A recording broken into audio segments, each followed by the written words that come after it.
नमस्कार, मैं हूं कुमार गजेंद्र। भारत टीवी में आपका स्वागत है।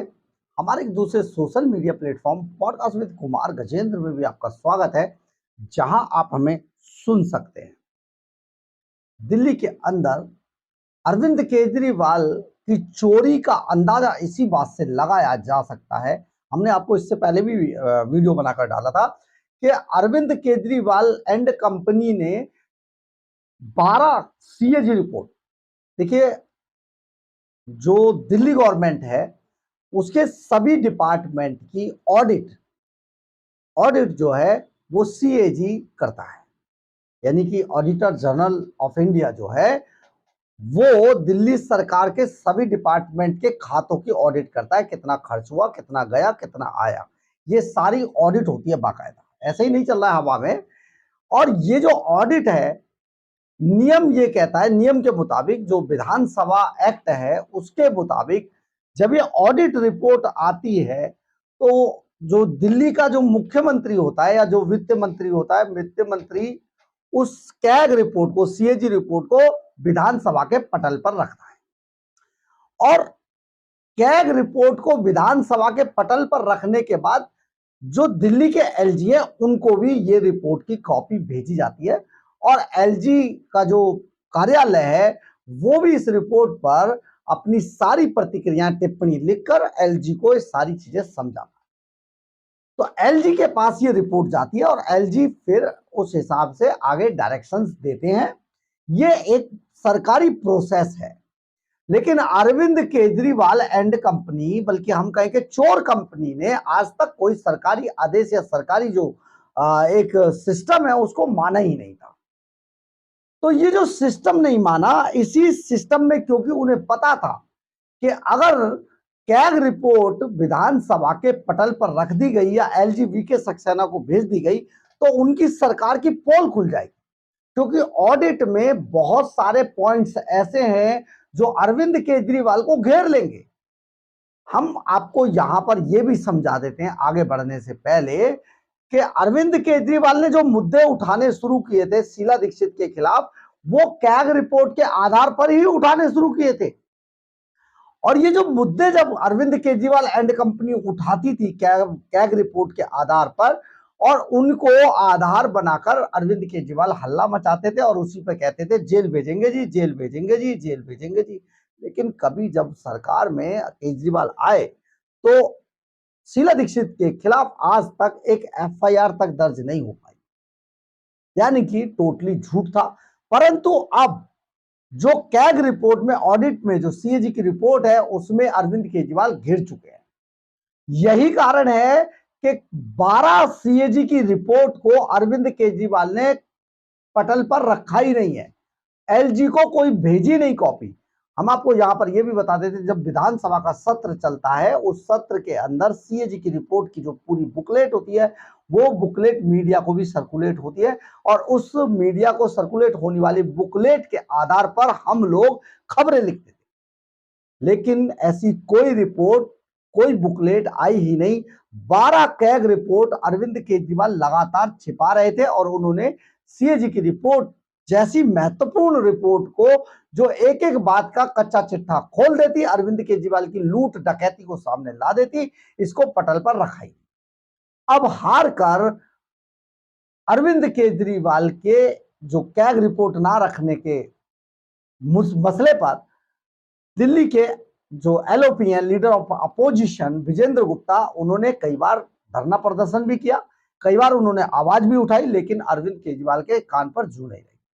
हार कर विजेंद्र गुप्ता पिछले दिनों हाईकोर्ट चले गए और उन्होंने हाईकोर्ट से यह मांग की कि जो सीएजी की रिपोर्ट है उसको पटल पर रखा जाए और पटल पर रखने के अलावा एलजी के सक्सेना को यह रिपोर्ट भेजी जाए। 12 सीएजी की रिपोर्ट उन्होंने मांगी, ये मांग की थी हाईकोर्ट से। हाईकोर्ट ने ये पिटीशन को स्वीकार कर लिया था और इस पर आज जब सुनवाई हुई तो अरविंद केजरीवाल को एक बड़ा झटका लगा। 11,000 वोल्ट का झटका केजरीवाल खा गया। और ये एन चुनाव से, दिल्ली में 3 से 4 महीने बचे हैं चुनावों के, चुनाव से पहले ये झटका अरविंद केजरीवाल को बहुत महंगा पड़ने वाला है। क्योंकि जब जिस वक्त ये रिपोर्ट बाहर आएगी तो एक एक पॉइंट पे अरविंद केजरीवाल को मुंह छिपाने के लिए जगह नहीं मिलेगी, क्योंकि सबसे बड़ा पॉइंट एडवर्टाइजमेंट एंड पब्लिसिटी होगा। किन लोगों को दिया गया, सारे अपने अपने रिश्तेदारों को बांटा गया, ये पूरा मलाई खाई गई और ये सारी सीएजी की रिपोर्ट में निकलकर सामने आ जाएगी। तो अब अरविंद केजरीवाल एक्सपोज होने वाले हैं। आज हाई कोर्ट ने कड़ी फटकार लगाते हुए अरविंद केजरीवाल को कहा कि सीएजी की 12 रिपोर्ट्स को विधानसभा के पटल पर भी रखा जाए और इन 12 की 12 रिपोर्ट्स को एलजीबी के सक्सेना को भेजा जाए। अब इस मामले में केजरीवाल सरकार बुरी तरीके से घिर चुकी है और केजरीवाल की जो आतिशी मार्लेनो, जो खड़ाऊ मुख्यमंत्री हैं, अब उनको यह जवाब नहीं सूझ रहा है कि आगे होगा क्या। दरअसल यही तो अरविंद केजरीवाल की चाल थी, यानी कि अब जो कुकर्म केजरीवाल ने सीएम रहते हुए किए थे, उन सब कुकर्मों की सजा आतिशी मार्लेनो को झेलनी पड़ेगी, क्योंकि वो बतौर मुख्यमंत्री आजकल खड़ाऊ रखकर कुर्सी पर बैठी हैं। शीश महल की चाबी उनके पास है, हालांकि शीश महल में वो गई नहीं है, लेकिन शीश महल की चाबी उन्होंने ले ली है ताकि उसके अंदर जो पाप हुए थे उन सारे पापों पर पर्दा डाला जा सके। तो आप ये समझिए कि ये जो अब कैग रिपोर्ट है, ये अरविंद केजरीवाल के गले की फांस बनने वाली है। और जिन्होंने ये रिपोर्ट के लिए हाई कोर्ट के अंदर जो ये कहा है, ये पिटीशन लगाई है, विजेंद्र गुप्ता, एक बार सुनिए वो क्या कहते हैं।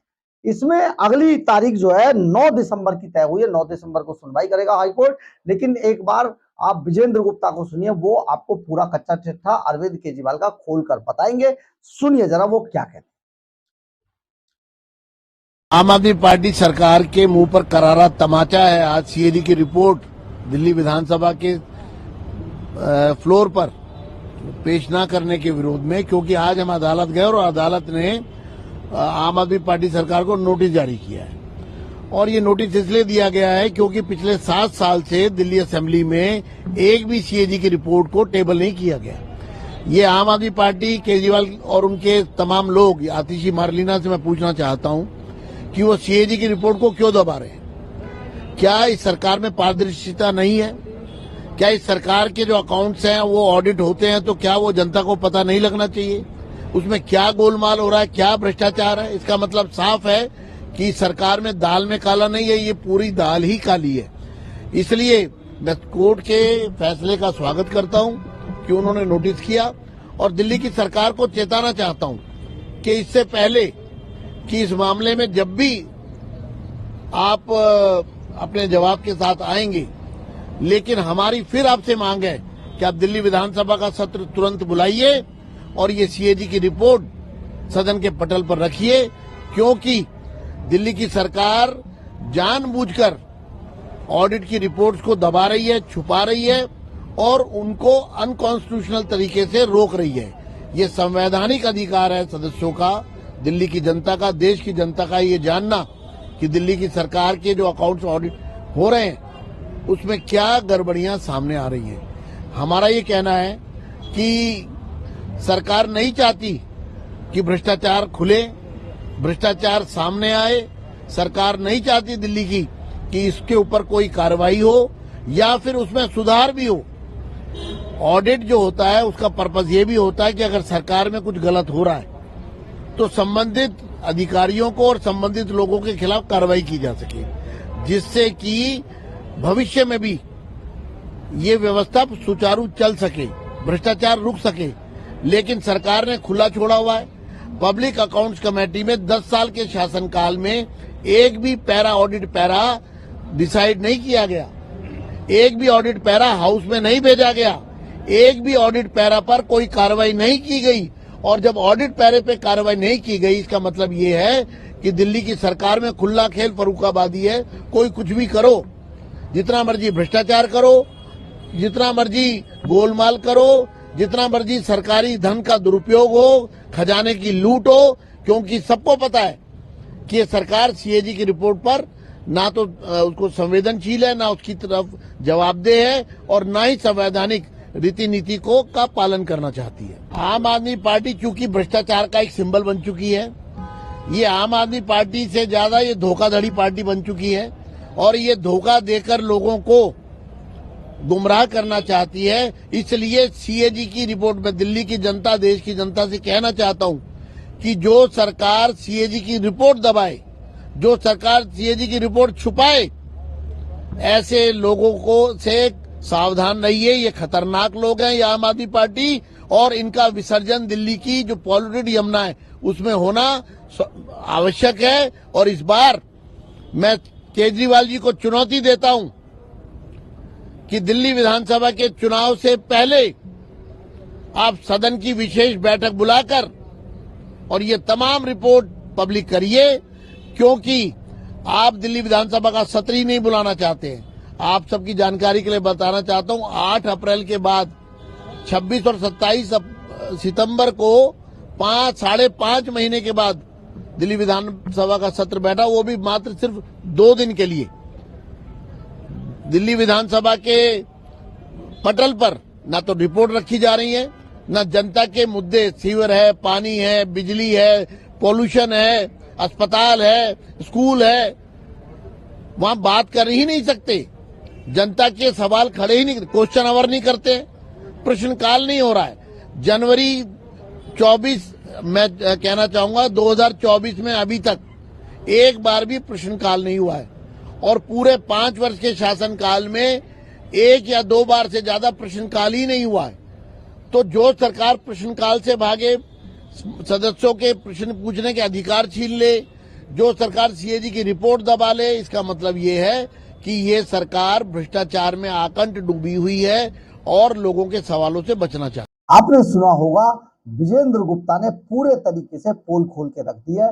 और सबसे बड़ी बात यह है कि हाई कोर्ट से जो करारा पड़ा है ना, वो केजरीवाल तिलमिला गए हैं। और अब केजरीवाल को पूरी तरीके से लग रहा है कि आने वाले समय में उनके साथ क्या क्या होने वाला है, इसलिए वो बहुत जल्दी बचने वाले नहीं है। केजरीवाल का भविष्य तिहाड़ जेल है। तिहाड़ जेल की अंधेरी वो कोठरी जिसमें रोशनी का एक कतरा नहीं होगा। इंसुलिन इंसुलिन चिल्लाएगा केजरीवाल, लेकिन उसकी सुनने वाला कोई नहीं बचेगा, क्योंकि दिल्ली की जो सरकार है वो बिखरने के बाद आम आदमी पार्टी भी तिनके की तरह बिखर जाएगी। ताश के पत्तों की तरह ये महल ढह जाएगा, शीश महल बिक जाएगा, शीश महल पर बुलडोजर चलेगा और अरविंद केजरीवाल के पाप उनके साथ होंगे। दिल्ली की जनता उन्हें पत्थर मार रही होगी और वो आगे आगे भाग रहे होंगे। ये स्थिति केजरीवाल एंड कंपनी की होने वाली है, क्योंकि ये जो लुटेरी कंपनी थी, इसने दिल्ली के टैक्स पेयर के पैसे को लूट कर या और बचे हुए पैसे को वकीलों में बांट कर आज दिल्ली को तबाह करके रख दिया है। केजरीवाल के इन करतूतों का खुलासा बहुत जल्दी होने वाला है। हर आदमी को चोर कहने वाले और दिन रात चोर चोर चिल्लाने वाले केजरीवाल इतने बड़े चोर निकलेंगे, ये किसी ने सोचा नहीं था। अब हाई कोर्ट ने केजरीवाल को एक बार फिर से औकात दिखा दी है, और औकात इसलिए भी दिखा दी है कि केजरीवाल के जितने काले कारनामे थे, वो जो उन्होंने सरकार में रहते हुए बतौर सरकार किए, वो सब इस ऑडिट रिपोर्ट, 12 ऑडिट रिपोर्ट से एक एक चीज निकलकर सामने आ जाएगी। इसीलिए अरविंद केजरीवाल इसको छिपा रहे थे। बहरहाल, अगर आपको हमारी खबर अच्छी लगे तो आप इसे लाइक, सब्सक्राइब और शेयर जरूर करें। कमेंट्स बॉक्स में अपनी राय जरूर लिखें, इससे हमें बहुत ऊर्जा मिलती है। जय हिंद,